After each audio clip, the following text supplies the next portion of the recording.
From the Minority, I'm Jitesh Surjani, and today we talk about whether or not a celebrities should promote colas, gambling apps, fried foods, or flavored pan masalas.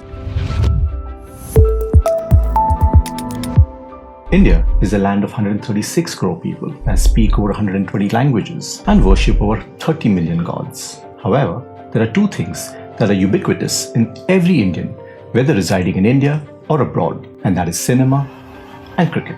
Such is the craze that movie stars and cricketers are idolized in temples built in their names. Fans wait for hours around their houses just to catch a fleeting glimpse of their idols. They fashion their hairstyles and clothes around what their favorite celebrities flaunts. Numerous children abandon higher studies and make a beeline to movie studios just so they could be like their favorite movie stars. With such a mass following, no wonder then that the ones having the highest number of followers on social media platforms are not educationists, social activists, doctors, or businessmen, but movie stars and cricketers. The personalities being searched most on Google are not scientists, national heroes, or management gurus, but movie stars and sportsmen, with millions who aspire to dress, look, and behave like them. These celebrities have achieved cult status and are now famously called influencers. This status allows them to earn crores from advertisers who use these influencers to market their products to millions of followers. The crores earned by them only fund their lavish lifestyles and make them even more aspirational in stature.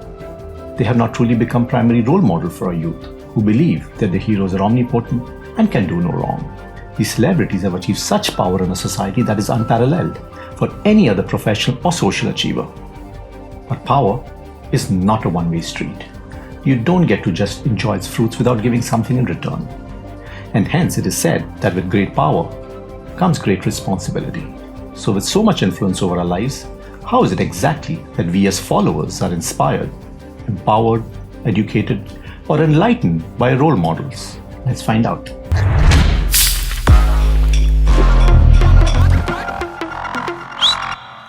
जादू बोतल में है, नजर में नहीं.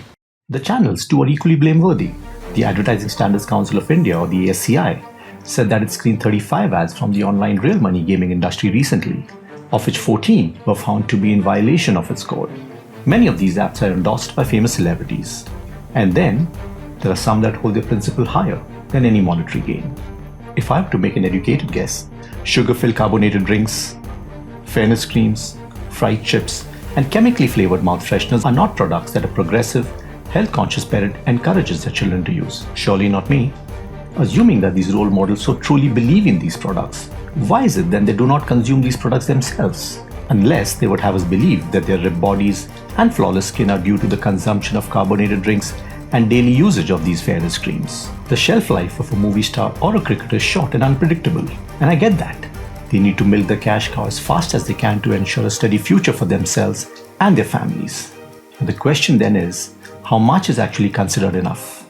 Okay, I know this is a philosophical question, but in the context of the subject, I ask, how much money is considered enough for these role models, having which they would then advertise for low-budget ads, such as an NGO fighting child abuse?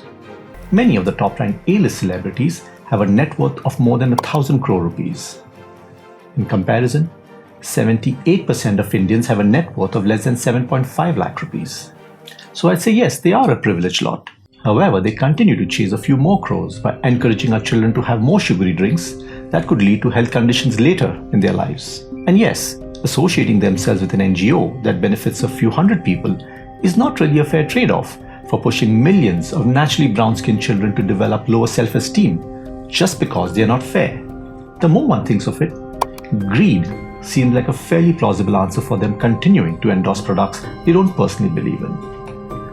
Or maybe it is just their need to remain in public eye through the ads which are carried across television and social media platforms to 136 crore Indians.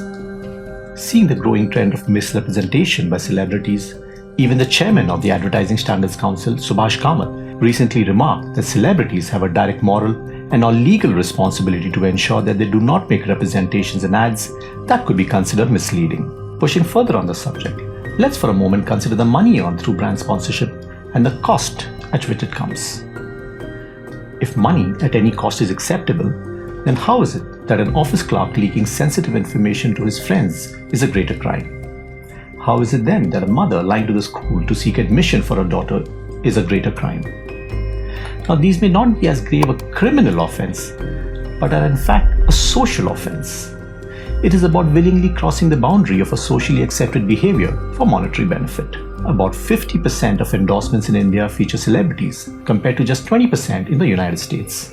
More than 25% of ads on television last year were endorsed by celebrities. Our talented and well-respected movie stars and cricketers are on the right side of the law when it comes to their marketing choices. However, this debate is not about right and wrong, which are matters of individual perspectives alone. This is about exposing our children to the right influences and role models who will truly shape their outlook on life. Who those role models should be is a choice only you are best suited to make.